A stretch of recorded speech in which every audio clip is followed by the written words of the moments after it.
Shalom, selamat pagi. Selamat bertemu kembali dalam program kita membaca Alkitab setiap hari. Pagi hari ini kita masuk dalam episode 9 September.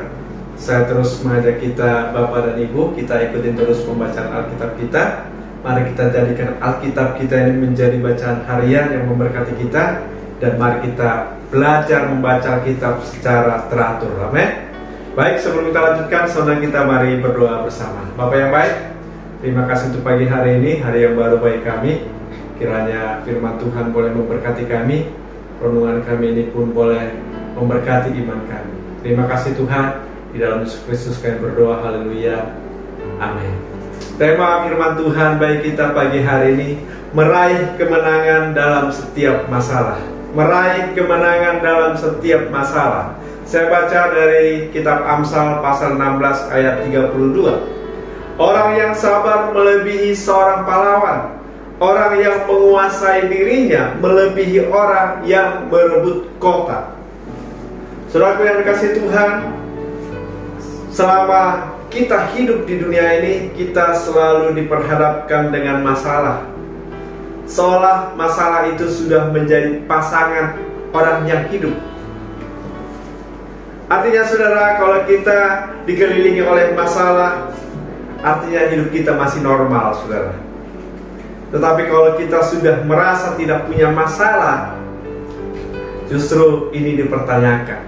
Justru ada dalam masalah.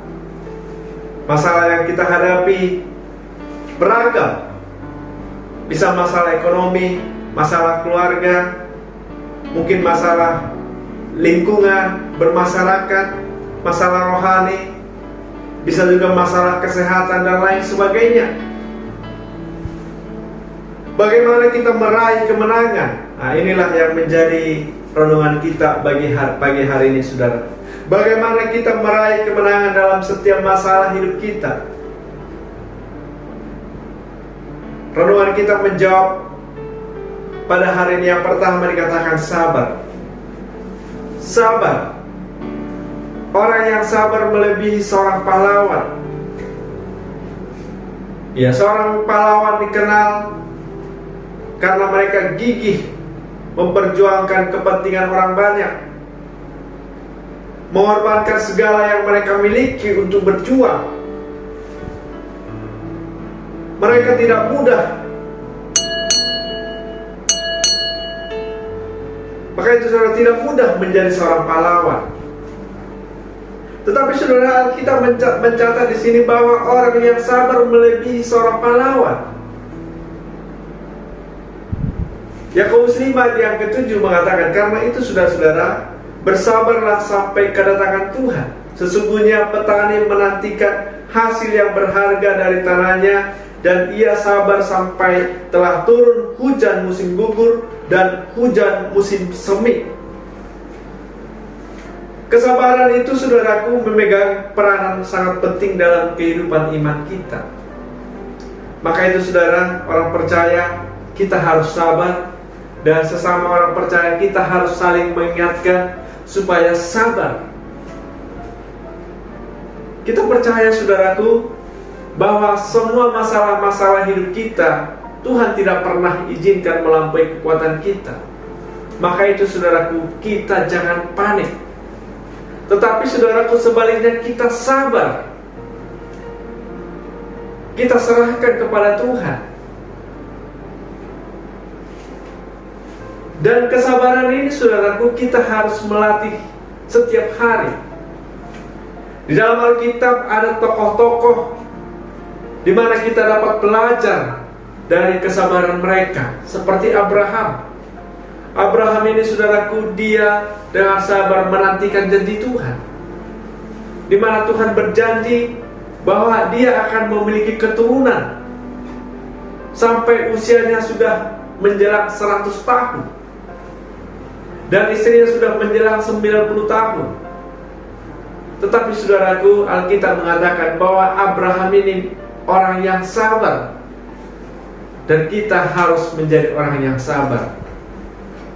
Ada seorang tokoh iman juga bernama Nuh. Dia juga sabar, saudara. Di tengah orang yang tidak mengenal Tuhan, dia tetap mendengarkan suara Tuhan.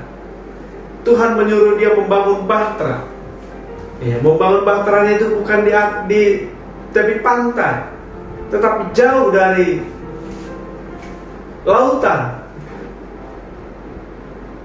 yang mungkin juga akan menjadi bahan ejekan bagi banyak orang. Tetapi kesabarannya ini, saudaraku, menjadi tokoh bagi kita. Musa juga menjadi orang yang sabar. Dia sabar memimpin bangsa yang tegar tengkuk. Yusuf, ada Daniel juga yang menjadi tokoh iman, orang-orang yang sabar. Pengkhotbah 10 ayat yang keempat bagian B dikatakan, kesabaran mencegah kesalahan-kesalahan besar. Saudaraku, kita harus melatih diri kita untuk tetap sabar. Ya, setiap hari kita harus saling mengingatkan sesama anak-anak Tuhan. Ketika ada dalam masalah, kita harus sabar. Amsal 14 ayat yang ke-17 mengatakan, siapa lekas naik darah berlaku bodoh, tetapi orang yang bijaksana bersabar. Bahkan orang yang bersabar ini disamakan dengan orang yang bijaksana, saudara. Amin. Yang kedua, saudara, menguasai diri. Orang yang menguasai dirinya melebihi orang yang merebut kota. Ya, kalau mungkin dalam pertempuran untuk merebut sebuah kota, mungkin hanya dibutuhkan beberapa hari atau mungkin beberapa bulan. Tetapi saudaraku, untuk menguasai diri kita ini dibutuhkan waktu seumur hidup kita. Setiap hari kita harus belajar menguasai diri.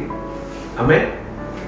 1 Petrus 4 ayat yang ke-7 mengatakan, kesudahan segala sesuatu sudah dekat, karena itu kuasailah dirimu dan jadilah tenang supaya kamu dapat berdoa. Jika kita tidak bisa menguasai diri kita, juga akan berpengaruh kepada doa kita. Kita tahu, saudaraku, bahwa doa adalah nafas hidup orang percaya. Ya, ketika kita sudah bermasalah dengan doa, maka saudaraku bisa buyar. Kita kehilangan arah. Maka itu, saudaraku, kita harus menguasai diri. 1 Korintus pasal yang ke-9 ayat yang ke-27 mengatakan, tetapi aku melatih tubuhku dan menguasai seluruhnya, supaya sesudah memberitakan Injil kepada orang lain, jangan aku sendiri ditolak. Menguasai diri ini digambarkan dengan seorang olahragawan. Ya, olahragawan itu melatih dirinya, melatih tubuhnya setiap hari, sehingga dia boleh tetap eksis. Demikianlah kita, orang yang menguasai diri ini digambarkan, saudaraku, harus melatih diri setiap hari, melatih iman kita setiap hari, menguasai diri kita ini seluruhnya. Dan kita belajar dan belajar, dan semakin hari kita semakin indah. Amin, saudara. Sehingga kita meraih kemenangan dalam setiap masalah dalam hidup kita. Demikian renungan kita pagi hari ini, kiranya memberkati kita. Kita berdoa.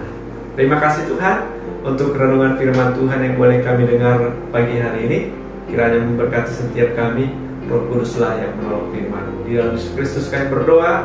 Haleluya. Amin. Selamat pagi, selamat beraktivitas. Tuhan Yesus memberkati kita. Shalom.